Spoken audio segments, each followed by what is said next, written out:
Hey everybody, Nick here, and today I got a review for you of this interesting little guy with a heck of a backstory. This is the Kizer Knives Feist. Feist, of course, being a dirty or ill-tempered mutt. Interesting name for it. But anyways, first off, full disclosure, this guy was sent to me directly from Kizer Knives as a free review sample. I was interested in checking out the Elijah Isham Minitherium, and they said, hey, Nick, you want to check out a new Feist too? I was like, actually, yeah, I probably should. And so thank you very much to that Kizer. We just need to assume that A, I'm doing my best not to let this affect my review, and B, that this is the best quality controlled one ever. But still, that's what's going on here, full disclosure.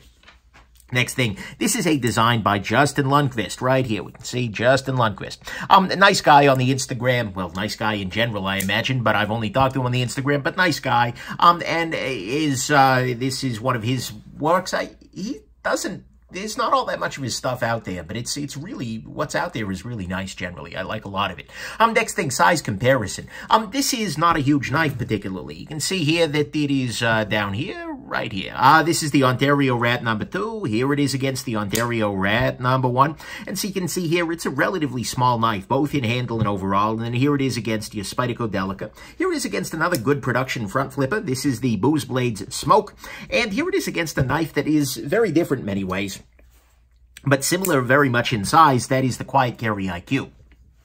So anyways, there you go. Then finally, I want to give a little bit of background on this guy, because this is actually a knife I've had on my table twice previously. Originally, Kizer sent me a Feist. Inside that Feist, there were major machining issues. There were areas that were gritty, there were burrs everywhere. It really was fundamentally different from a lot of the machining that I see out of Kizer on a regular basis. It seemed like they either used a new factory or a good manager quit and some slacker moved in. I don't freaking know what happened, but it was a major, major problem. And as a result, the action was really bad. It was really poorly done. It was badly built. And so I figured, okay, well, hold on. Let me see if this is just really an issue with this one. So I actually ended up getting another one on loan from a viewer, popped it open, same exact issue. And in fact, it turned out that the majority of them, well, I don't know that I can say the majority, but based on social media, it seemed like a very large plurality of them came out with these issues. Maybe all of them, for all I know. But still, it was a major problem. Kizer eventually did acknowledge it, and they did eventually offer, basically, if you got a bad one, just send it back. We'll swap it out with a good one. And they also said that all the new production was going to be fixed, that they wasn't going to have those issues. But the problem with that is that they didn't label the new production. It wasn't like the Feist 2 or something like that, so you couldn't go online to a retailer and make sure you were getting one of the good ones. And so, unfortunately, a number of my reviewers in the time after that was recalled, and when they said, oh, no more of them are at shops, people were still getting bad ones. That was really, really ugly, and honestly, it kind of, although they still made it right for the people who got a bad one, you could still send it in. That really put me off the brand for a little while. That was, I don't feel like that was handled that well, and so I kind of, I didn't care for that. But nevertheless, they have now finally gone about and released a different version. This Warncliffe reverse tanto sort of thing with the handle scales was made 100% for sure after the change in materials. And most of them probably are at this point still. But this one I could get and be damn sure it wasn't going to be one of those problematic ones. And so I figured it's about time to do a review. And so this is that new version here with a reverse tanto Warncliffe blade, as well as with this little bit of handle milling, which frankly I like as well. I think it's a nicer blade and blade shaped generally, but yeah, so there you go. So let's go ahead now with all that backstory under the table here and talk about the good, the great, the bad, and the ugly of this very interesting little knife. So on the good side to start with, it has a nicely done clip. Yeah, it's a milled clip, but you know what? It works well. It's well positioned, and because the knife is so small, it carries just beautifully. This is a very, very nice knife to carry. It's not certainly the lightest thing out there, but at the same time, it's not all that heavy, given what you're getting. You're like 2.6 ounces for ounces. Wow, it's like an ounce, but more painful, I guess. For a little less than 3 inches of blade, that's actually pretty nice. And so in the pocket, this is really, really subtle and very, very nice. And speaking of nice, this is pretty nice in the hand as well. The positioning of the clip is quite good. There's no real complaints with that. And it just kind of locks into my relatively small hands on both sides. And I guess you could even reverse grip it if you're going that route with a tiny front flip, a 3, whatever, you can do it. And so that's good. Next thing, it's got some nice features. For instance, a lock bar insert with over travel stop, which is good. It's got a full back spacer rather than just a standoff at 2 back there. I mean, overall, there's a lot to like about the manufacturing of this particular version here. It's nice. Next thing, the blade on this guy is nice. The steel on it is S35VN, which is a great steel. Good to go. It is ground to a point where it is fairly slicey. You can see right there at the tip. yeah, it gets on down there. And same thing down here. It is not absolutely the oh my god, sliceiest thing ever, but at the same time, it absolutely works. There's no real complaint there. And the Warncliffe style blade is always useful because this guy gives you the opportunity to do these kinds of drawing cuts that you often find in utility contexts, at least for me in my everyday life. So I like that a lot. The spine on it is crowned, which means it's been rounded off, but it's got some nice jimping as well that works well with the crowned spine. There's some joy there. And it's even got a good sharpening choil. So on the whole, I really like the blade on this. This is a really nice blade, and I like it, aesthetically speaking, a lot more than I like the other one. So that's good. Next thing, detent on this guy is just on point. A front flipper needs to have a very different kind of detent. Not necessarily, it just, the quality, or I'm sorry, the exact kind of pressure needs to be dialed in well. Otherwise, it's a finger breaker, which is kind of an ugly detail. But, you know, here, it works beautifully. There's no real complaints with it at all. That's good. And then finally, versus the version 1, there have been some really nice improvements. I mean, to start with, as you saw during the disassembly, there is not a hint of bad machining. This is beautifully done to the standards I expect from Kizer. That's the weird thing about that last incident. Is like, that's not how Kizer usually works. They're usually doing great. And so this is doing great again. So they fixed that. But also little things like the reverse tanto blade, I like a lot. They skipped the Kizer, you know, the flowery looking pivot thing, which, you know, is okay, but didn't really match well with the aesthetic of this guy. The little bit of drilling adds a little bit of flair and a little bit of flavor. The other one was just like a slab of titanium. This makes it feel like there's a little something more design going on. And it also adds a little bit of grippiness to it, because that is one of the knife's kind of downsides in its original form, was that it was very easy to kind of slide around on it. But now between the clip on the back and this little patch on the front, you've got texturing here. There's no problem. And then the price on this guy went down from $170 at the time of my original review to $145, which is a much more compelling price point for this. S35 VN, full titanium, good machining, $145. You know what? That's fine. I can work with that. And so versus the version 1, this is improved, and not just in the way of the machining side. So to me, that's the good, is that it's got some nice improvements to version 1. It's got a nice detent. It's well dialed in for front flipping, 100%. It is a nice blade. And by the way, the front flipping action, that's, well, actually, I'll talk about that in the gray. But, so it's got a nice detent there. It is a nice blade. It's got a lock bar insert with over travel stop. It's pretty nice in the hand, and it's got a nicely done clip, which makes it carry quite well. On the great side, actually, is that front flip mechanism. So you've been seeing me use this, but the basic approach, there are two ways that you can do it. Some folks, especially with longer fingers than I have, can kind of reach around front with their index finger and pull it out like that. For me, I prefer it to kind of, you treat it a little bit like a lighter. And it's hard to do this under a camera on a table here, but basically you put your thumb right here, and then you use your thumb and you press this direction, and it pops the knife out in that direction and then kind of goes out this way. And so you can get to a point where this is a very easy process. You pull the knife out, you position it in a certain way, and especially with this clip being positioned as it is, Lundquist is really thinking here. It's easy to grab, it's easy to do, and then the blade is open.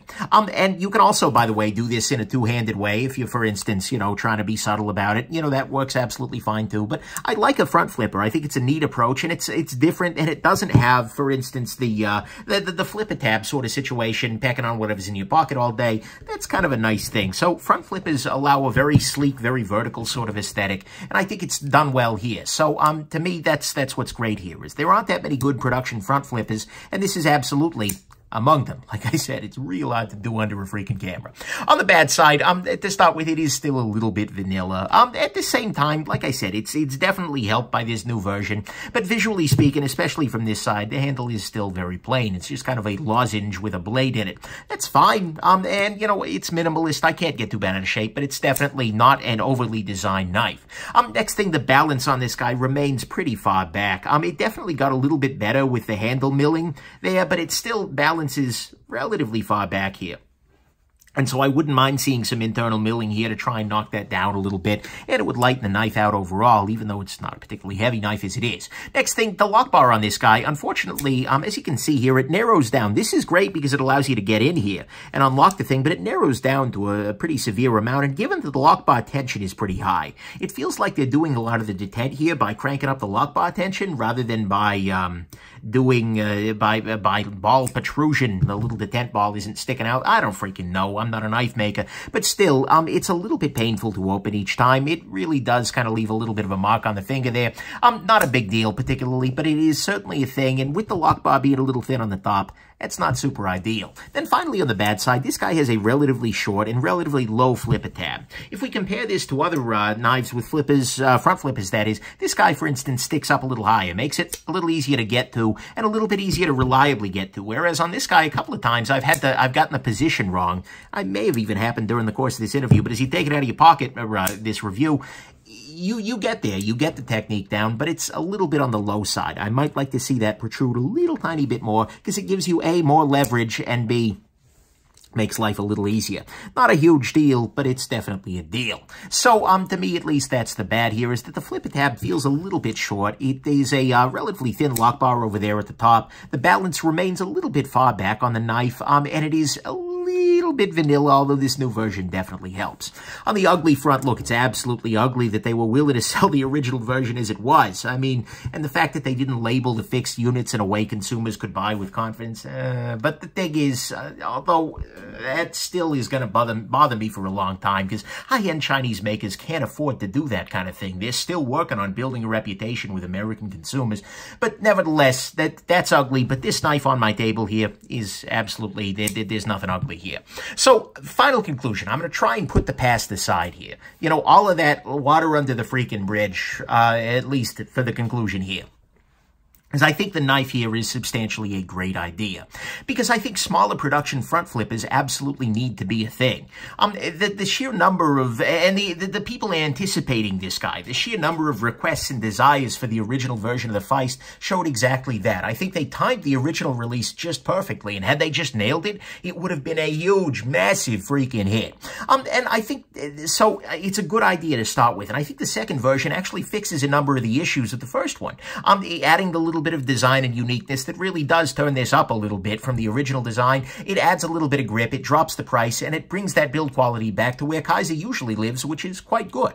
And sure, it's got a couple of little issues, the weird balance, the thin and strong lock bar, and a flipper tab that's a little easier to miss than most. But the thing is, at the end of the day, it really is a solid design, and it's an easy front flipper to recommend if you're after a front flipper. I think it is, and actually remains pretty well positioned.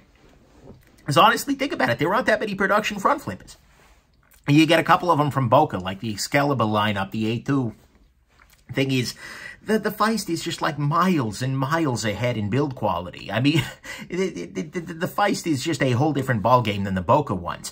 Really, its biggest competition right now is the Booz Blade Smoke, in terms of, but this is more expensive, and they're really hard to get, unfortunately. They're being made in smaller batches rather than being regularly production available. I'd like the Smoke more, honestly, and once they have a mini Smoke, oh my god. But still, you know, that's another big competitor. But the thing is, until you jump up to the Olamic Buska, for instance, this is sort of the high-end production front flipper that is regularly available right now.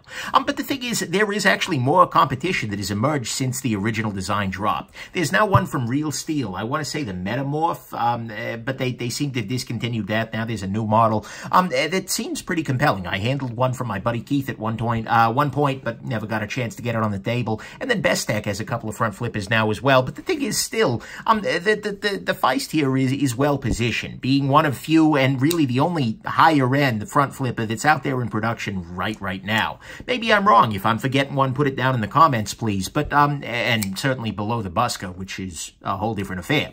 But nevertheless, I think the Kizer Feist here is a very nice design, and in the world of and in a world that is of conventional flippers, it definitely does stand out.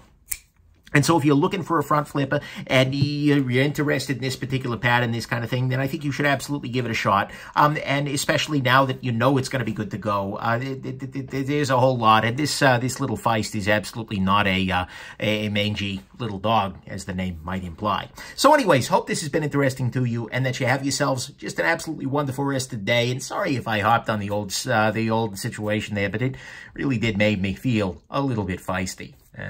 All right. Hope this has been interesting to you and have yourselves just an absolutely wonderful rest of your day. Bye now.